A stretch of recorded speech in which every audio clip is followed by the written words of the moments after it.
Assalamualaikum warahmatullahi wabarakatuh. Perkenalkan, nama saya Hani Siti Solihat dari program studi manajemen kelas manajemen 1A Sekolah Tinggi Ilmu Ekonomi Latifah Mubarakiyah. Dalam video kali ini saya akan menyampaikan materi mengenai komunikasi bisnis. Mari kita simak videonya secara bersama-sama sampai selesai ya. Komunikasi bisnis adalah komunikasi yang digunakan dalam dunia bisnis yang mencakup berbagai macam jenis dan bentuk komunikasi untuk mencapai tujuan bisnis. Karena komunikasi bisnis ini merupakan komunikasi yang terjadi di dunia bisnis, kita tidak boleh melanggar norma-norma yang ditetapkan oleh dunia bisnis ketika melakukan komunikasi. Pendapat lain juga mengatakan, komunikasi bisnis adalah setiap komunikasi yang digunakan untuk membangun partnership, sumber daya intelektual, untuk mempromosikan satu gagasan, suatu produk, ataupun suatu organisasi dengan sasaran untuk menciptakan nilai bagi bisnis yang dijalankan. Komunikasi bisnis jelas berbeda dengan komunikasi antar pribadi maupun komunikasi lintas budaya. Komunikasi antar pribadi atau interpersonal communication merupakan bentuk komunikasi yang lazim dijumpai dalam kehidupan sehari-hari antara dua orang atau lebih untuk mencapai tujuan tertentu. Sedangkan komunikasi lintas budaya atau intercultural communication merupakan bentuk komunikasi yang dilakukan antar dua orang atau lebih yang masing-masing memiliki budaya yang berbeda. Kemudian kita akan bahas hambatan dalam komunikasi bisnis. Faktor hambatan yang biasanya terjadi dalam proses komunikasi dapat dibagi dalam 3 jenis. Yang pertama, hambatan teknis. Hambatan jenis ini timbul karena lingkungan yang memberikan dampak pencegahan terhadap kelancaran pengiriman dan penerimaan pesan. Dari sisi teknologi, keterbatasan fasilitas dan peralatan komunikasi akan semakin berkurang dengan adanya temuan baru di bidang teknologi komunikasi dan sistem informasi, sehingga saluran komunikasi dalam media komunikasi dapat diandalkan serta lebih efisien. Yang kedua, ada hambatan semantik. Gangguan semantik menjadi hambatan dalam proses penyampaian pengertian atau ide secara efektif. Nah, untuk menghindari miskomunikasi semacam ini, seorang komunikator harus memilih kata-kata yang tepat dan sesuai dengan karakteristik komunikannya, serta melihat dan mempertimbangkan kemungkinan penafsiran yang berbeda terhadap kata-kata yang digunakan. Yang ketiga, ada hambatan manusiawi. Hambatan jenis ini muncul dari masalah-masalah pribadi yang dihadapi oleh orang-orang yang terlibat dalam komunikasi, baik komunikator maupun komunikan. Perbedaan latar belakang, perbendaharaan bahasa, dan pernyataan emosional juga dapat menimbulkan munculnya kesalahpahaman antara pengirim dan penerima pesan. Masalah-masalah yang bisa muncul antara lain yaitu masalah dalam mengembangkan pesan, masalah dalam menyampaikan pesan, dan masalah dalam menafsirkan pesan. Adanya hambatan dalam komunikasi bisnis, kita pun harus bisa mengatasi hambatan komunikasi bisnis tersebut.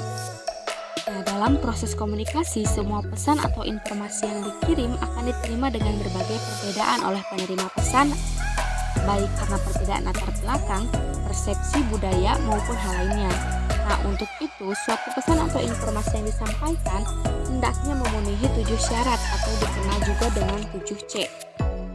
Yang pertama ada completeness, yaitu suatu pesan atau informasi dapat dikatakan lengkap bila berisi semua materi yang diperlukan agar penerima pesan dapat memberikan tanggapan yang sesuai dengan harapan pengirim pesan.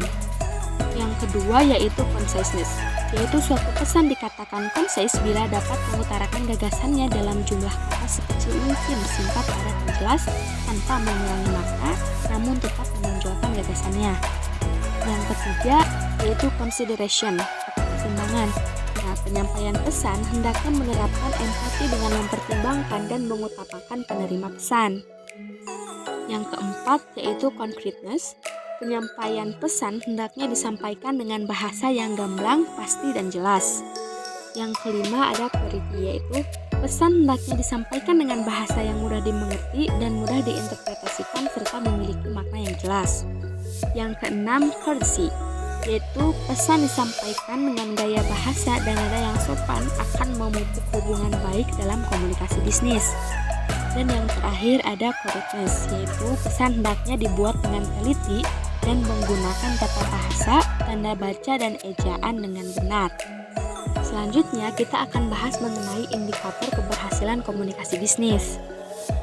Keberhasilan komunikasi di dalam suatu organisasi akan ditentukan oleh kesamaan pemahaman antara orang-orang yang terlibat dalam kegiatan komunikasi. Keberhasilan komunikasi bisnis juga sangat ditentukan oleh adanya efektivitas dalam komunikasi bisnis. Efektivitas komunikasi bisnis seperti halnya jenis komunikasi lainnya ditentukan oleh beberapa hal.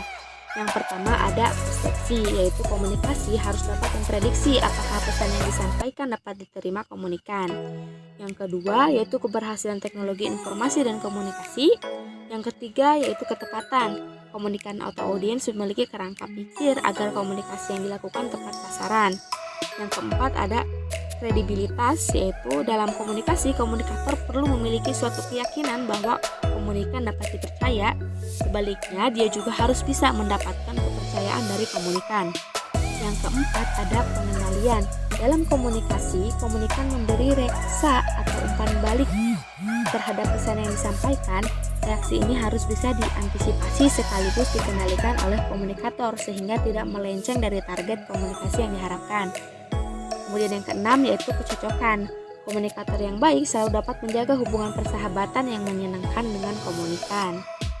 Selain itu, agar dapat melakukan komunikasi bisnis yang efektif, seorang komunikan harus memiliki 3 kemampuan atau skill, yaitu yang pertama ada empati, yang kedua pembicara yang sederajat, yang ketiga proyeksi atau menciptakan dampak. Kesimpulannya, komunikasi bisnis adalah proses pertukaran pesan atau informasi untuk mencapai efektivitas dan efisiensi produk kerja di dalam struktur dan sistem organisasi. Dalam kegiatan komunikasi bisnis, pesan hendaknya tidak hanya sekedar informatif, tetapi juga haruslah persuasif agar pihak lain bersedia menerima suatu paham atau keyakinan atau melakukan suatu perbuatan atau kegiatan. Sekian materi dari saya, semoga bisa membantu teman-teman semua. Wassalamualaikum warahmatullahi wabarakatuh.